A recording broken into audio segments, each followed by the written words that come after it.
बिस्मिल्लाहिर्रहमानिर्रहीम, अस्सलाम वालेकुम। जियो न्यूज़ पर आप देख रहे हैं आपस की बात और मैं हूं मुनीब फारूक।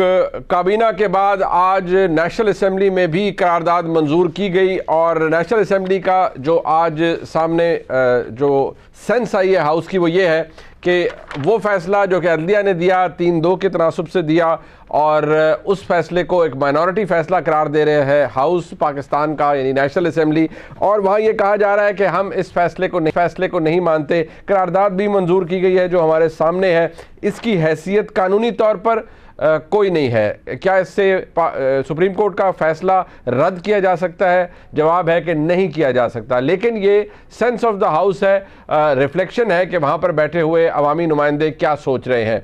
हुकूमत ने अब एक नया महाज अपने लिए खोल लिया है, लेकिन सवाल ये पैदा होता है कि ये महाज ऐसा है कि इसके ऊपर अभी तक ये नहीं कहा जा सकता कि क्या हुकूमत वाकई जीत पाएगी या अपने जो उनके मकासद हैं उनको हासिल कर पाएगी। ये बहुत बड़ा सवाल है, इसलिए क्योंकि इस वक्त पाकिस्तान की सुप्रीम कोर्ट के साथ पाकिस्तान की सबसे बड़ी जमात पाकिस्तान तहरीक इंसाफ खड़ी है और इमरान खान साहब ये कह रहे हैं कि ये PDM की जमातें सुप्रीम कोर्ट के अंदर दरार डाल रही हैं। अगर इनके हकायक देखे जाए तो फिर ये बात दुरुस्त इसलिए नहीं है कि दरार तो सुप्रीम कोर्ट के मौजूद जज साहिबान के बीच पहले ही पड़ चुकी थी और उसका एविडेंस भी आ चुका था।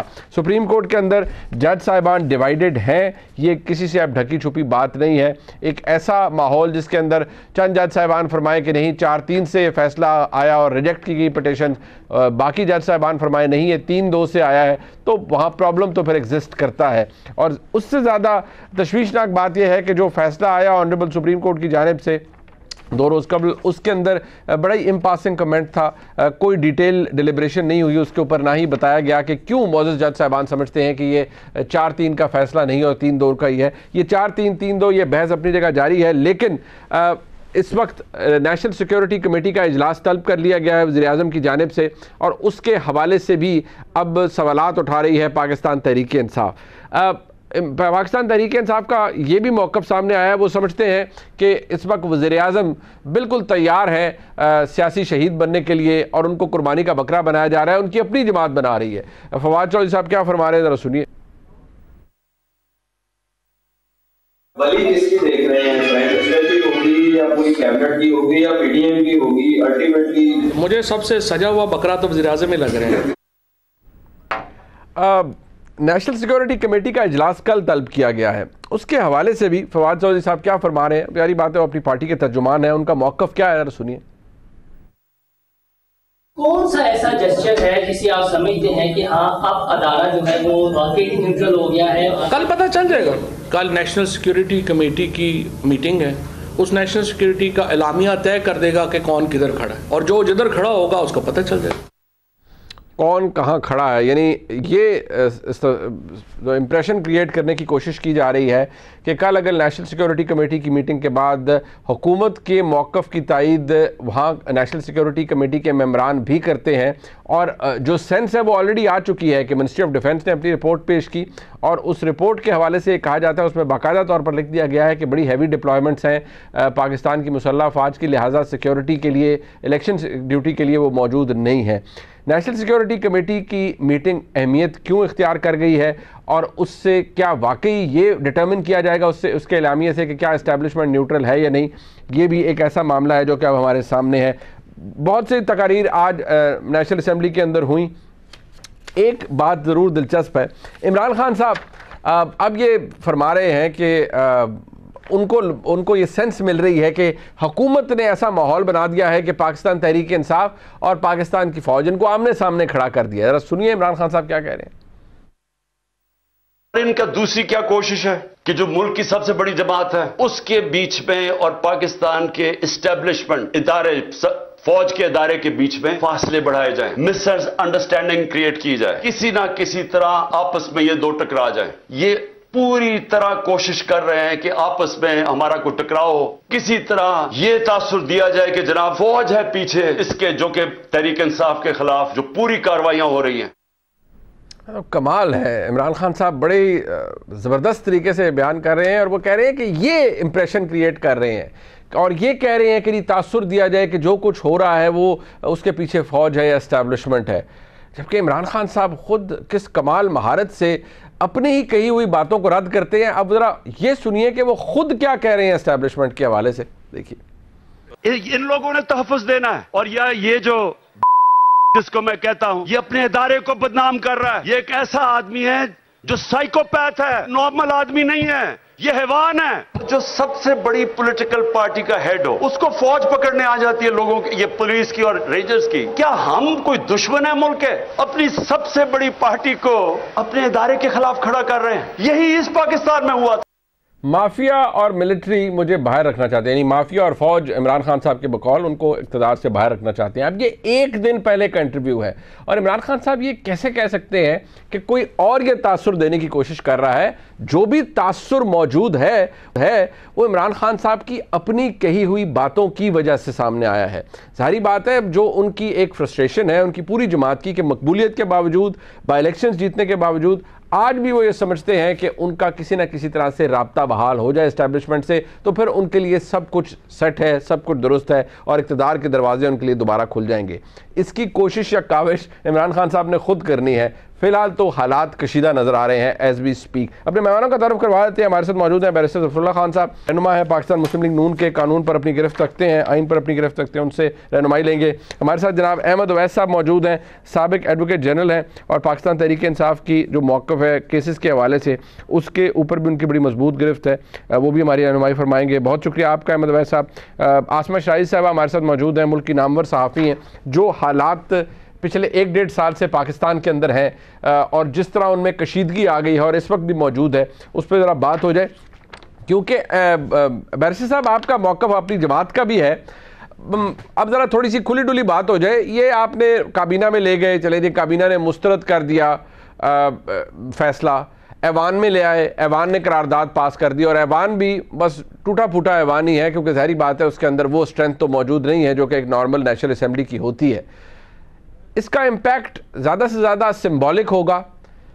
इसकी वजह से ना ही अमल दरामद रुक सकता है सुप्रीम कोर्ट के फ़ैसले के ऊपर, और ना ही हुकूमत को कोई लेवरेज मिल सकता है कि वो जो इलेक्शन कमीशन को फ़ंड देने हैं, जारी करने हैं या पहली किस्त देनी है 11 अप्रैल को, ना ही वो रोकी जा सकती है वादियुन नज़र में। ये तमाम बातें सिंबॉलिक वैल्यू के लिए तो ठीक है, लेकिन बाकी इससे क्या हासिल है? हुकूमत अपने लिए क्या सेफ गार्ड क्रिएट कर रही है? ये बचा तो नहीं सकता हुकूमत को किसी तरह, ना ही इलेक्शन डिले करवा सकता है। बिस्मिल्लाहिर्रहमानिर्रहीम। खान साहब ने जो आज ये फरमाया ना कि ये हुकूमत वाले मुझे फ़ौज से लड़ाना चाहते हैं, ये ग़ालिबन खान साहब की री थिंकिंग है।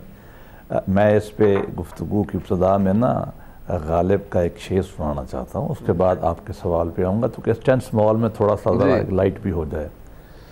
कि मेरे कत्ल के बाद गर उसने जफा से तौबा, हाय इस ज़ूद पशेमा का पशेमा होना। बहरहाल खैर है। देखिए, आपने जो बात की ना, असल में पार्लिमान ने जो कुछ किया है ना, इसकी एक तारीख़ है। तारीख़ ये है कि जो थोड़ा आपने भी फ़िक्र इस्तेमाल किया, ग़ालिबन आप ख़ुद नहीं कह रहे होंगे जी। जब पार्लिमान को पिछले 4 माह में आप कहेंगे कि आप ट्रंकेटेड है, जब आप पार्लिमान के मुंतखब नुमाइंदे को आगे बाहर फेंक दें जी, पार्लिमान एक ला बनाए जैसा भी बनाए, आप एक जज बैठ के उसको उड़ा के फेंक दें जी। और मेरी तो कंसीडर्ड ओपिनियन ये है कि पाकिस्तान में अवाम की सॉवरेनिटी जो है वो अदालतों ने ख़त्म कर दी हुई है। मैंने साकिब निसार साहब के ज़माने में एक मजमून लिखा था जी, जो न्यूज़ में छपा था, the withering sovereignty of the people. ठीक, ग़ालिबन उसका ये रद्द अमल है। ये बिल्कुल अलामती है, मैं इससे इत्तफ़ाक़ करता हूँ, लेकिन पार्लिमान अगर हाउस सेट कर रहा है तो फिर हम ये नहीं कह सकते करारदाद है, लेकिन स्टेप अगला होगा। ठीक है, इसकी तरफ आप कह रहे हैं ना, होना क्या है? ये मेरी एक तालिब इल्म की हैसियत से राय है, ना मैं गवर्नमेंट का हिस्सा हूँ, ना मेरे इल्म में है। ठीक है, पार्लिमान, आपको पता है कि बजट जो है उस पे पार्लिमान का कंट्रोल होता है। बिल्कुल ठीक। इस साल के बजट में, ये ज़रा गौर से सुनिएगा, इस साल के बजट में हमारे यहाँ इसके लिए पैसा नहीं रखा गया। ठीक है, जो रीअप्रोप्रिएशन होती है वो सेम मैटर में होती है, इलेक्शन बिल्कुल डेवलपमेंट से बिल्कुल मुख्तलिफ है। और जो स्पीकर साहब असम्बली के हैं ना, इनका गुजर खान का केस सुप्रीम कोर्ट ने किया था, इन्होंने प्राइम मिनिस्टर के हाथ बांध दिए थे। इन्होंने कहा था कि अप्रोप्रिएट नहीं कर सकता। इसका मतलब क्या हुआ? कि अगर गवर्नमेंट ने पैसे देने हैं, उन्होंने फाइनेंस बिल लेके ले जाना है पार्लियामान में। अच्छा जी। और उन्होंने ये कहना है कि इमरान खान साहब ने अपनी मर्जी से पार्लियामान छुड़वाई हैं, 2 सूबाई पार्लियामान, हमने उसके लिए टैक्स लगाना है आपके ऊपर, फलान जगह से पैसे आपको रेस करेंगे और उनको हम देंगे। इसके अलावा वो नहीं कर सकते, आखिरी महीने हैं, वैसे बजट उधर से आता है। बट सर एक सेकंड, अगर मैं पूछ पाऊं सर, सर आपने कहा ये उसके लिए पार्लियामान कहती है हमें नहीं मंजूर। सर वो ठीक चले, वो तो वोटिंग के ऊपर कहेगी ना हमें नहीं मंजूर, लेकिन सर जो हम एक मैं यार सुन लीजिए, हम एक न्यूक्लियर स्टेट है। ये किसी ने प्रियम्प्ट, किसी को पता तो नहीं था कि हमारे मुल्क में 2 असेंबलियां तहलील हो जाएंगी। हमें तो नहीं पता था ना कि असेंबलियां तहलील हो जाएंगी, लेकिन हो गई। बिल्कुल नहीं।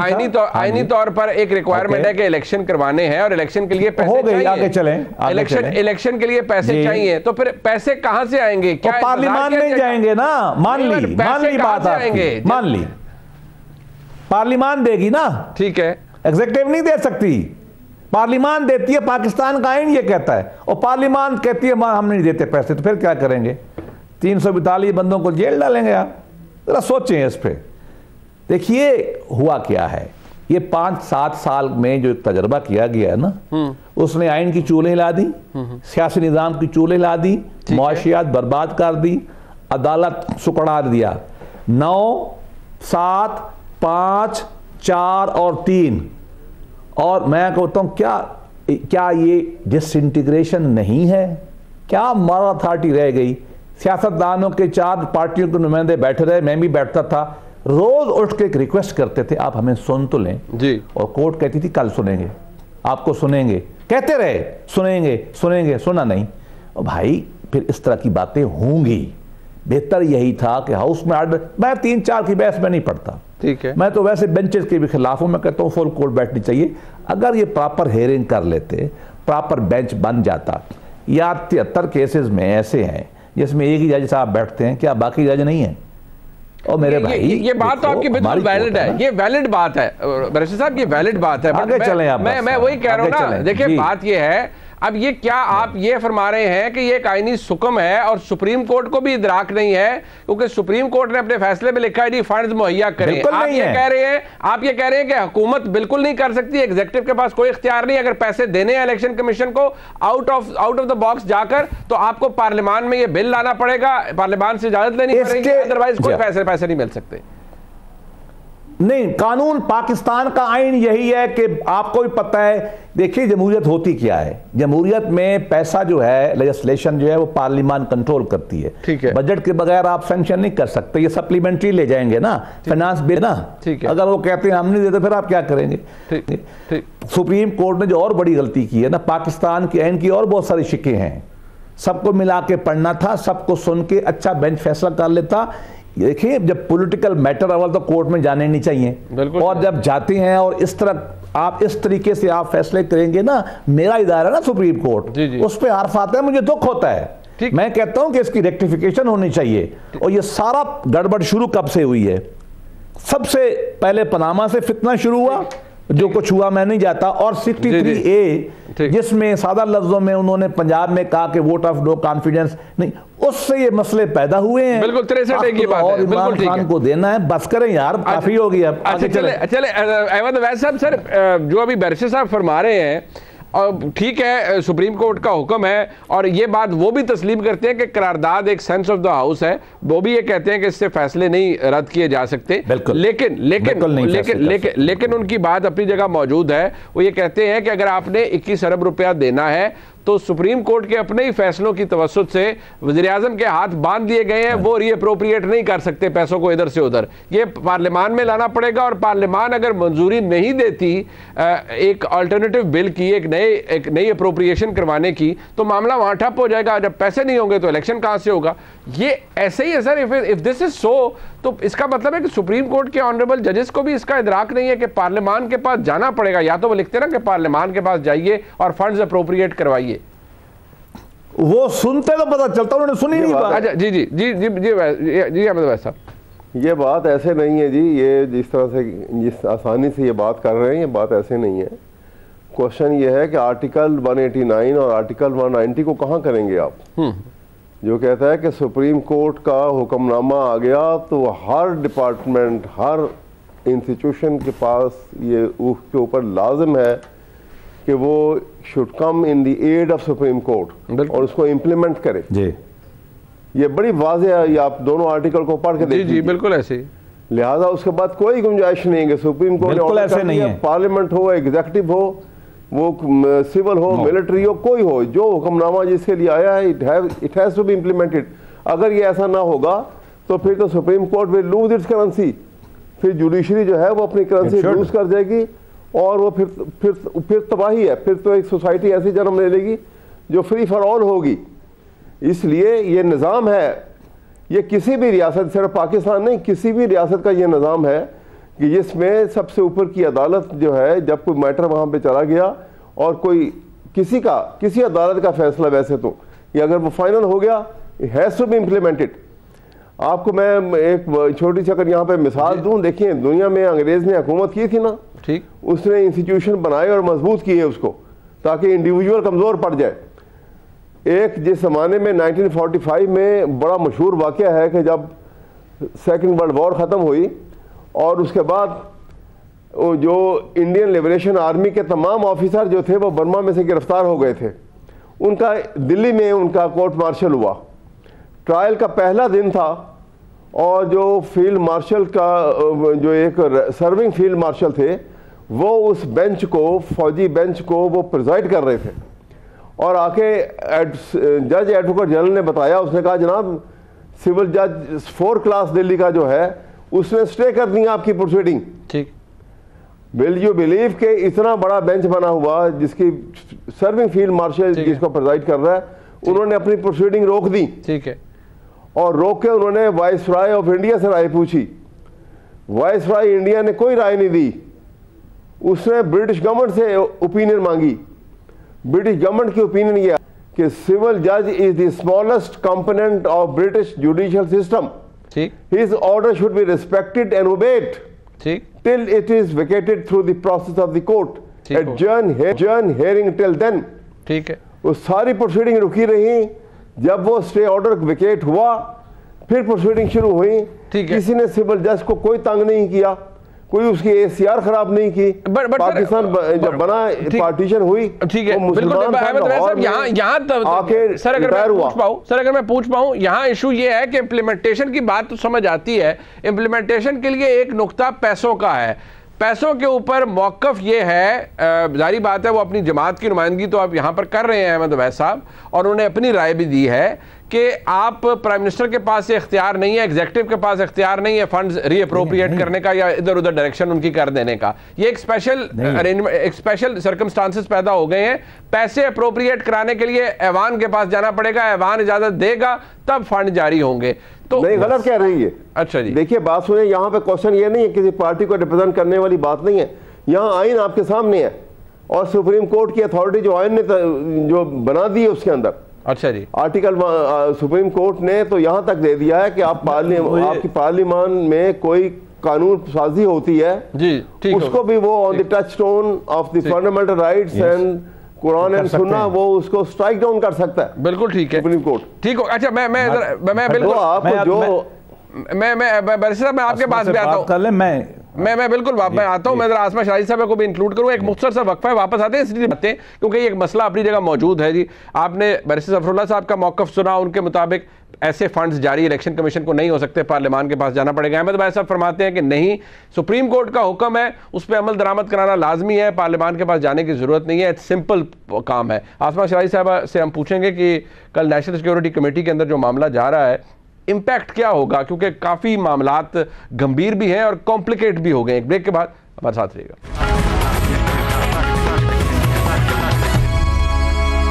एक तो फिर आप खुशामदीद कहते हैं। कानूनी डिफरेंस या आइनी मामला जो है उसके हवाले से तो हमारे सामने राय है, उस पर भी डिबेट जारी रखेंगे। बट आसमा शराजी साहब, ये कानूनी और आइनी मामला तो अपनी जगह, ये डेवलपमेंट नेशनल सिक्योरिटी कमेटी की जो हुई है, अब इसको मुख्तलिफ ज़ाविये से देखा जा रहा है। पाकिस्तान तहरीक इंसाफ ने तो शायद एक बैरोमीटर बना दिया है कि जी कल पता चल जाएगा कि एस्टैब्लिशमेंट न्यूट्रल है या नहीं।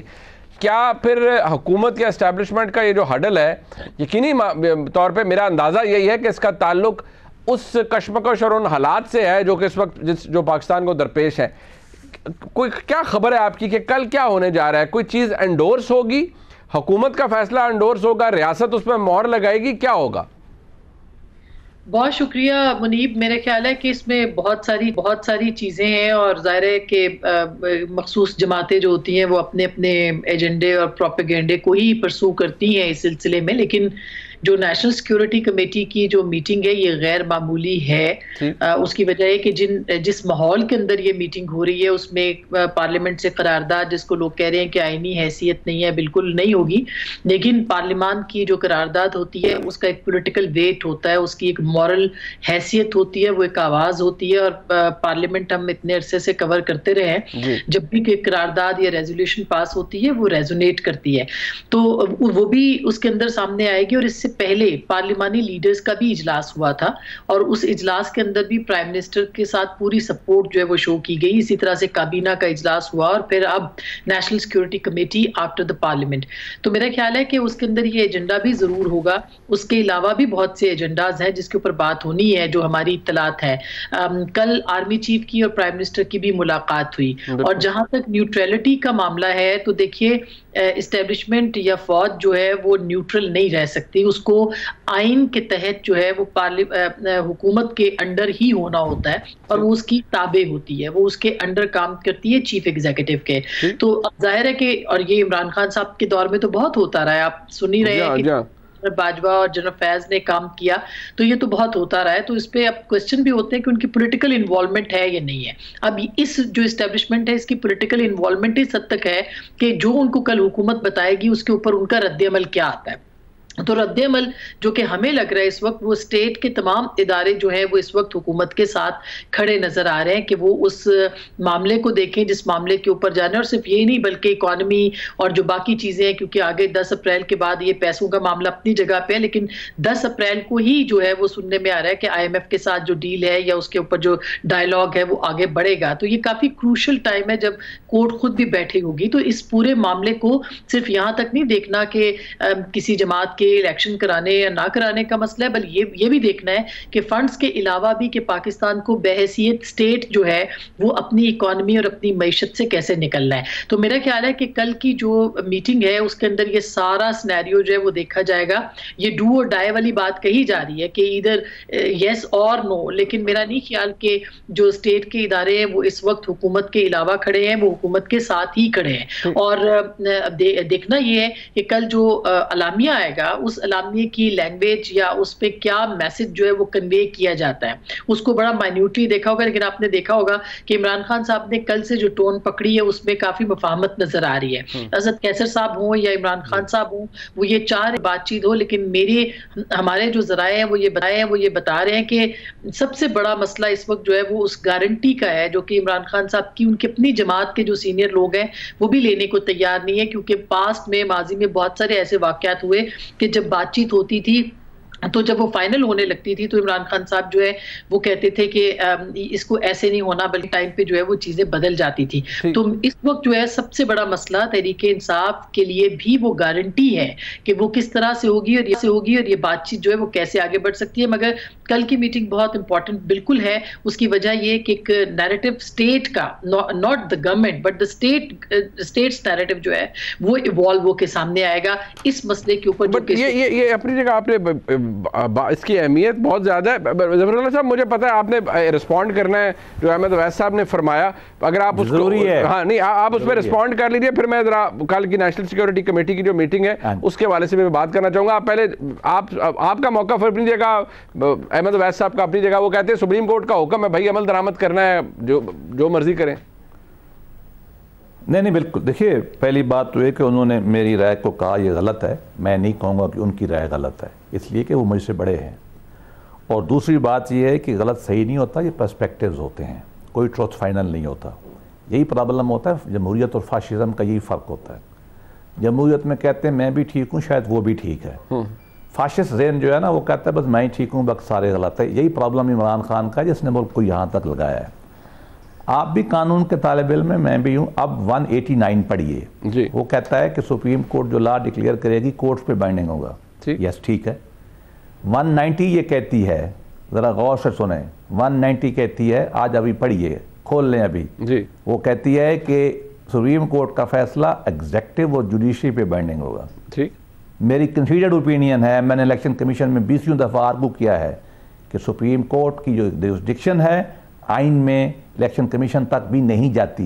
ये गज़ब की गई है चौधरी इफ्तिखार के ज़माने में, उससे पहले के केस लॉ मौजूद हैं, उन्होंने ये लिखा है कि इलेक्शन कमीशन को हम डायरेक्शन नहीं दे सकते। ये इंक्रोचमेंट किया गया आइन के ऊपर। और अगली बात, 190 से 190 से 189 से पार्लिमान आउट है। पार्लिमान और मुल्क के पाकिस्तान का आइन ये कहता है कि एग्जेक्टिव पैसा 1 रुपया खर्च नहीं कर सकती जब तक पार्लिमान से अप्रूव न करे। ये बिल्कुल अच्छा, एक बात मैं और करूँ, इन्होंने सिविल जज की बात की, लो जी मैं भी आपको एक केस ला सुनाता हूँ। आपने पढ़ा Middlesex County Sheriff case जी। हाई कोर्ट ने हुक्म दिया एक शेरिफ को कि तुम ये करो, पार्लिमान की ने हुक्म दिया कि तुम ये करो। उसने कहा जज ने मेरी ACR लिखनी है, जज की बात माननी। पार्लिमान ने बुलाया ब्रिटिश ने और हाई कोर्ट के जज को सजा की थी 6 महीने। अच्छा यार थोड़े इन बातों को हमें लापता है। वो उनके सिविल जज जो है ना, इलेक्टेड प्राइम मिनिस्टर को बैठ के फांसियां नहीं देते और उसके बाद बैठ के कहते हैं जी हमसे गलती हो गई। नहीं, मुझे बात करने दे, मैं आपकी बात नहीं रोकता जी। बिल्कुल बात है, ये पॉलिटिसाइज्ड फैसले हैं, इसलिए हम कहते हैं कि हमारी कोर्ट पॉलिटिकल फैसले में मत जाएं, यही अंजाम निकलेगा जो हो रहा है। चले मैं एक बात जफरुल्लाह साहब, एक बात, अब चले आपने अपना मौकफ दे दिया, अब कल नेशनल सिक्योरिटी कमेटी की मीटिंग है, उसके हवाले से पाकिस्तान तहरीक इंसाफ ये कह रही है कि नहीं पता चलेगा एस्टैब्लिशमेंट कहाँ है। देखिए मुल्क का एक और इदारा, आईनी इदारा सुप्रीम कोर्ट अपना मौकफ दे चुका है, फैसला दे चुका है, पार्लियामान कुछ और कह रहा है, नेशनल सिक्योरिटी कमेटी की मीटिंग के ऊपर हर एक ने नजरें दौड़ा ली हैं, तो वहां रियासत क्या फैसला करेगी? रियासत हुकूमत का मौक़िफ़ एंडोर्स करेगी तमाम इदारे, या रियासत ये कहेगी कि नहीं अपने सियासी मामलात को सुलझाइए और जो मुसल्लह अफवाज है या जो इदारे हैं उनको इन मामलात के अंदर मत घसीटिए? दोनों बातें हैं। पहली बात तो है कि वहां क्या होगा, गालिबन मैं तो मुस्तकबिल के बारे में राय दे नहीं सकता, ठीक है, वो गालिबन शेख रशीद साहब भी दे सकते हैं, वो ज़्यादा काबिल हैं, तजर्बा उनका ज़्यादा है, ठीक, हमारे जो दोस्त हैं तजर्बा उनका ज़्यादा है। दूसरी बात ये है कि रियासत की तारीफ पाकिस्तान में सत्यानाश कर दी गई है। हेरर लास्की से लेकर रिपब्लिक तक रियासत की क्या तारीफ होती है? रियासत की तारीफ ये होती है टेरिटरी होती है, पीपल होते हैं, सॉवरेनिटी होती है, गवर्नमेंट होती है, ठीक है। गवर्नमेंट का एक इदारा जो है वो आर्मी है और हमने सारे दानिशवरों ने मिलके रियासत उनको बना दिया है। We are rewriting whole history of political science, ठीक।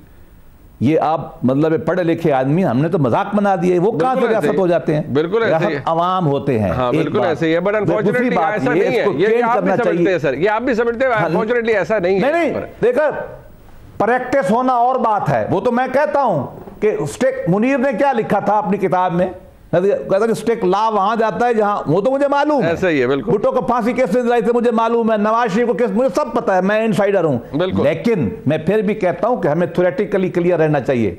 रियासत में सारी चीजें मौजूद है और उनमें सबसे बड़ा नुमाइंदा अवाम है। क्या फैसला होता है मुझे नहीं मालूम है, लेकिन एक बात मैं आपको बता दूं, ये तजर्बा खान साहब का जो हुआ, मुल्क की चूल्हे हिला दी हैं, ये अब वाइंड अप हो रहा है, इसकी डिब्रीज जो गिर रही हैं। और अच्छा होता कि सुप्रीम कोर्ट इसमें न पढ़ती, अगर पढ़ी थी तो जब वो भुरने लगे थे 9 में से 7, 7 में से 5, 5 में से 4, 4 में से 3 और किसी को नहीं सुना गया, ये बदकिस्मती से सुप्रीम कोर्ट के कंडक्ट की वजह से मसले सीरियस हो गए हैं। ठीक है, अभी भी हमारी दरखास्त है कि तमाम को मिल बैठे। मैं कहूंगा इमरान खान, अहमद अवैस साहब, बिल्कुल ठीक है, आपका मौका, आपकी दरखास्त अपनी जगह। अहमद अवैस साहब, ये बात तो फैक्ट है। अब ये जफरुल्लाह साहब कह रहे हैं कि सियासी जमातें कहती नहीं, देखिए इलेक्शन के अंदर स्टेक अवाम का भी है, सियासी जमातों का भी है जिन्होंने इलेक्शन लड़ना है। जब वो कहती नहीं हमें सुन लीजिए, तो ऑनरेबल जज साहिबान ने उनको नहीं सुना। उन्होंने कहा हम सुनेंगे लेकिन नहीं सुना। एक एतराज ये भी है कि जब वो फाइनेंस की बात हुई तो असद उमर साहब का मौकफ सुन लिया गया, बाकी किसी जमात का मौकफ नहीं सुना गया। एक बात ये भी है कि हुक्म सुप्रीम कोर्ट का है, लेकिन मिनिस्ट्री ऑफ डिफेंस ने अपनी रिपोर्ट दे दी और कह दिया कि हुजूर हम नहीं सिक्योरिटी दे पाएंगे, ये मौकफ हमारा अपनी जगह मौजूद है। वो मौक़िफ़ तब्दील होता हुआ कम से कम अभी तो मुझे नज़र नहीं आता। तो अंजाम आपको क्या नज़र आता है? सुप्रीम कोर्ट का फैसला फिर क्या सिर्फ प्राइम मिनिस्टर के गिर्द ही दायरा तंग होगा? क्योंकि पाकिस्तान तहरीक इंसाफ ने तो कह दिया कि प्राइम मिनिस्टर कुर्बानी का बकरा बनने जा रहे हैं सारे चक्कर में। देखिए, बात जो है ना बड़ी साफ है। जो सुप्रीम कोर्ट ने बाकी जमातों को ना सुनने वाली बात जो है, मैं भी वहीं था और सब लोग जो थे वहाँ पर मौजूद थे। क्वेश्चन ये था कि उनके पास प्रोपोजिशन क्या थी। प्रोपोजिशन ये थी कि कॉन्स्टिट्यूशन का एक मैंडेट है जिसमें उन्होंने कहा है कि election shall be held not later than 90 days. ठीक, ये 105 में भी लिखा हुआ है, फिर उसके बाद 224 के अंदर भी ये लिखा हुआ है। बड़ा वाज़ेह तरीके से इन्होंने वाज़ेह अल्फाज में है और ये नेगेटिव इम्पेरेटिव के साथ ये है, इसलिए इसमें ये फोर्सफुली इसको कहा जाता है। अब ऐसी सूरत में उन्होंने तो ये फैसला करना था ना कि अब सुप्रीम कोर्ट जो है वो कस्टोडियन है आइन की। ठीक है, अब सुप्रीम कोर्ट अगर आइन की कस्टोडियन है और आइन को आप मोम की ना और उसको हुलिया बिगाड़ छोड़ें और कहें कि जी अब ये फैसला कर लिया है कि जी वो उन्होंने कहा जी कि हम फौज नहीं दे सकते। भाई बॉर्डर के ऊपर कोई इंटरनेशनल बॉर्डर है, पंजाब के साथ लगता है, कोई अक्रॉस दी बॉर्डर वहाँ पर कोई मूवमेंट हो रही है। ये तो अब उन्हें पता रेंजर्स आती है, जवाब दिया। जब रेंजर्स जो हैं वो इमरान खान को आपने के कानून की जनाब हमने इम्प्लीमेंटेशन कानून को एनफोर्स करवाना है, अदालत का हुक्म है और वारंट के लिए दस्तखत करवाने हैं और उनको ले जाके गिरफ्तार करना है, इसलिए वहाँ पे आपने देखा कि वहाँ पे क्या हमला आवर हुए और जो कुछ किया। तो ये इतना बड़ा फैसला, उसके लिए ना रेंजर्स आ रही है न कोई और आ रहा है। अभी आपने सर फरमाया, ये फंड के मुताबिक बात हो रही है, मैं बात कर रहा हूँ। जी प्लीज आप कर लें कंप्लीट। मैं बात सिर्फ आपके सामने ये करना चाह रहा हूँ कि प्रोपोजिशन सिर्फ ये थी वहाँ पर कि सुप्रीम कोर्ट ने जो पाकिस्तान के आइन को इम्प्लीमेंट करना है, उसकी एनफोर्समेंट करनी है, ये उसकी जिम्मेदारी है। ठीक है, इसलिए उन्होंने ये एक जो है सारी बातों को छोड़ के और बाकी जिसमें जजेस की बात है तो वो तो जो 5 जजेस का जो फैसला आया हुआ उसकी पहली 2 लाइनों में ये लिखा हुआ है कि ये 3-2 की मेजॉरिटी जजमेंट है और 5 जजेस ने उसके ऊपर साइन किए हुए हैं। जी ठीक है, ये तो एक बिल्ड की जा रही है सिचुएशन को, एक खराब किया जा रहा है। अगर सियासी मौक़िफ़ हो, नहीं बट अगर ये सियासी मौक़िफ़ हो तो मैं आपकी बात को बिल्कुल तस्लीम भी करूंगा कि ठीक है हुकूमत कह रही है 4-3 का। अगर वहां जज साहबान सुप्रीम कोर्ट के अंदर बैठे हुए जज साहबान ये कह रहे हैं कि चीफ जस्टिस साहब ने 1 मार्च को ऑर्डर ऑफ द कोर्ट नहीं दिया और ये 4-3 से रिजेक्ट हुई है, तो फिर इसमें मेरे जैसा आम पाकिस्तानी क्या कहेगा सर? नहीं, आम पाकिस्तानी की तो नहीं सुनी जाएगी ना, वहां पे जो बेंच कंडक्ट कर रहा था बात, तो उसने जो फैसला दिया वो मानी जाएगी। ठीक है, एज पर लॉ। नहीं बिल्कुल ठीक है, तो ये ट्रायल करके ये फारिग कर दें सबको। बिल्कुल ठीक है, ऐसा हो नहीं सकता। बिल्कुल ठीक है, वैसे ये तो एक डिसिप्लिन है, उसके ऊपर निजाम चलता है सारा। बिल्कुल ठीक है सर, लेकिन अगर सुप्रीम कोर्ट के जज साहबान ही कह रहे हैं कि डिसिप्लिन फॉलो नहीं किया जा रहा तो उसमें फिर हम क्या कर सकते हैं? तो फिर उनके खिलाफ दबावी कार्रवाई आज नहीं तो कल कभी होनी चाहिए। आप ये कह रहे हैं तो ये है कि ये अगर डिसिप्लिन को फॉलो नहीं करेंगे, जी एक निजाम है, देखिए तमाम जो है स्टेट जो है रियासत एक निजाम पे चलती है।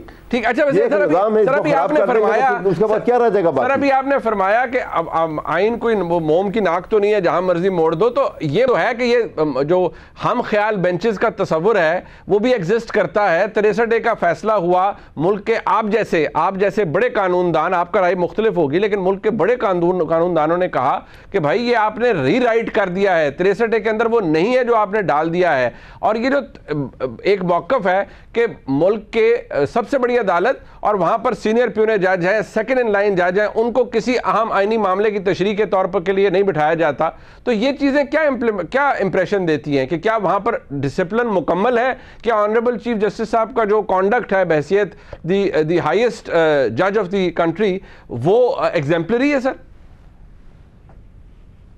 यहाँ 2 जगहों के ऊपर जी 2 जगह पे सुप्रीम कोर्ट ने ये पार्लिमान के इख्तियारात के ऊपर इंटरप्रिटेशन की है। पहली वहाँ की जब ये वोट ऑफ नो कॉन्फिडेंस का इशू था, 5 जजेस का लार्जर बेंच बना और वहाँ पे भी यही क्वेश्चन उठा कि जनाब पार्लियामेंट के अंदर जो कुछ हुआ है आप अदालत इसको हाथ नहीं लगा सकती। अच्छा जी, सुप्रीम कोर्ट ने कहा कि देखें जहां तक प्रोसीजरल मैटर है जी जी, उसके अंदर हम उसके इंटरफेयर नहीं कर सकते, लेकिन इंटरप्रिटेशन है, जहां पे अनकॉन्स्टिट्यूशनल एक्ट हुआ है तो हम इंटरफेयर करेंगे। ठीक है, और हम समझते हैं ये अनकॉन्स्टिट्यूशनल एक्ट था और उन्होंने इंटरफेयर किया और इमरान खान की हुकूमत को फारिग करके उन्होंने और सर 63 डे के अंदर वो चीज डाली गई जो कि शायद तीन इसी तरह से। जी सर, मैं मुझे सर ब्रेक का कहा जा रहा है, आपको बता दोनों जगहों पे सर, मैं एक सेकंड, मुझे ब्रेक का कहा जा रहा है बड़ी सख्ती से, मैं वापस आता हूं, हमने इसको कंक्लूड भी करना है, वक्त कम है जी बिल्कुल। और ये मौक़िफ़ अहमद अवैस साहब का और बैरिस्टर साहब का हमारे सामने आया। आसमा शाही साहबा, ये ठीक है, किसी ने ऐसे डिटर्मिन नहीं करना कि नेशनल सिक्योरिटी कमेटी को कोई सियासी मौक़िफ़ अपनी जगह होते रहें, लेकिन एक बात फैक्ट है कि वो अगर आइन पर अमलदानी होनी है या सुप्रीम कोर्ट के फैसलों के ऊपर अमलदानी होनी है और अमल दरामद होनी चाहिए, तो वो तो सुप्रीम कोर्ट का हुक्म तो फिर हर एक पर उसकी पाबंदी है। तो अगर पाबंदी नहीं अपनाई जाएगी या कोई उस फैसले के ऊपर अमल दरामद नहीं करेगा, तो फिर ये भी कहा जाता है कि मुल्क के अंदर जो कॉन्स्टिट्यूशनल स्ट्रक्चर है उसका ब्रेक डाउन होगा। ये तो फिर ना जमहूरियत चल सकती है, ना निज़ाम इंसाफ ऐसे चल सकता है। देखिए मुनीब साहब, क्या आपको लगता है कि इस वक्त कॉन्स्टिट्यूशन की अमलदारी है? पीडीएम का अपना कॉन्स्टिट्यूशन है, 2022 अप्रैल से पहले उनका अपना था। पीटीआई का कॉन्स्टिट्यूशन जो है वो 10 अप्रैल 2022 के बाद अचानक निकल आया है, जिसमें कि इंसानी हुकूक और सारी चीज़ें हैं।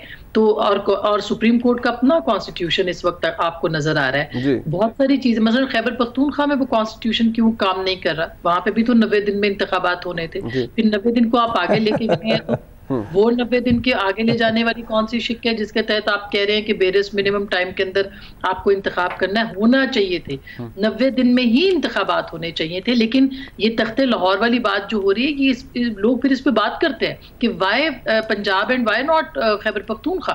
तो ये एक अपनी जगह पे बहुत से अहम, हम पिक एंड चूज नहीं कर सकते कि आइन की ये शिक जो है इसको यहाँ पर रखकर इस्तेमाल किया जाए और इसको यहाँ पे रखकर इस्तेमाल ना किया जाए। और माजरत के साथ अदलिया की अपनी तारीख रही है, कोई बहुत अच्छी तारीख नहीं है, भयानक तारीख है। जस्टिस मुनीर से लेके अब तक की जो सूरत हाल आपने देखी है पनामा तक की, उसमें क्या चीजें सामने आई हैं, तो ये बड़ी एक खौफनाक चीजें हैं जो कि जिसने पाकिस्तान को यहाँ पे लाके खड़ा किया है। ये बात दुरुस्त है कि पार्लियामेंट का जो अपना रवैया है उसको भी बहुत दुरुस्त होने की जरूरत है। आज जैसे करारदाद है ये 173 के ऐवान के अंदर 42 लोगों के दस्तखत जो है, ये भी कोई बहुत अच्छा शुगून नहीं है। लेकिन उसके साथ साथ पार्लियामेंट को कहीं ना कहीं तो अपने आप को करना है। बहरहाल ये पार्लिमानी जमहूरियत है, ये कोई या ना तो ये सदारती निज़ाम है कि सदर साहब ने एक हुक्म सादिर फरमा दिया तो अब सुप्रीम कोर्ट उसी पे अमल दरामद करेगी, और ना ही ये जुडिशल मार्शल है कि जो कुछ कहा जाएगा उसके ऊपर मिनो अन जो है उसको उस पर अमल किया जाएगा। अभी तो 10 अप्रैल के बाद जब ये कानून बन जाएगा, उस कानून के बाद भी अपील में जाना है और उस अपील के अंदर भी फिर इसी कोर्ट ने बैठना है। इस कोर्ट के अंदर फिर 3 जजों ने फैसला करना है, वो उसको स्ट्राइक डाउन करेंगे या उस कानून को रखेंगे। एक और जंग है, एक और लड़ाई है, ये लड़ाई बंद होने के लिए नहीं है, इसको किसी ना किसी जगह पे खड़े होना है। बेहतर यही हो गया पार्लियामेंट के अंदर पीटीआई और तमाम जमातें वापस आए, पीटीआई भी वापस आए और इस पे बात करें। जी जी, मैं साहब वक्त खत्म हो गया। ठीक है, मैं आसमा शाही साहब आपका बहुत शुक्रिया। जनाब अहमद अवैस साहब हमारे साथ मौजूद थे, बैरिस्टर ज़फ़रुल्लाह खान साहब हमारे साथ मौजूद थे। अगर ज़्यादा होता तो इस बहस को हम आगे लेके चलते, लेकिन इंशाल्लाह अगले प्रोग्राम में। प्रोग्राम आपने देखा, देखने का बहुत शुक्रिया। खुदा हाफिज़।